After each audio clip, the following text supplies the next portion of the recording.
اهدى كده، انت مستعجل ليه؟ الشغل مش سباق يا صاحبي، التوتر هيبوظك قبل ما تخلص. نصيحة، خليك بارد زيي، تعيش مرتاح. شغال بسرعة ليه كده؟ هتخلص الشغل ولا هتخلص على نفسك؟ السرعة مش دايما صح. نصيحة، امشي على مهلك عشان ما تقعش فجأة. انا من كتر الضغط بقيت طري كده، انت كمان هتدوب لو كملت بنفس الطريقة. الدنيا مش مستاهلة.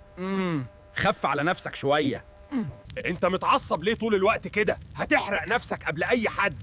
العصبية دي هتدمر شغلك. اهدى قبل ما تبقى زي مولع. انا من كتر القعدة بقيت بطاطس رسمي، انت كمان داخل على نفس الطريق. الحركة مهمة مش الكرسي، قوم اتحرك قبل ما تتسلق زي. الشغل ده بيعيط يا جماعة، مش أنا بس اللي بتقطع أعصابي كمان. خلي بالك الضغط هيخليك تنهار، خف شوية قبل ما تعيط زيي. فاكر نفسك شاطر عشان بتشتغل كتير؟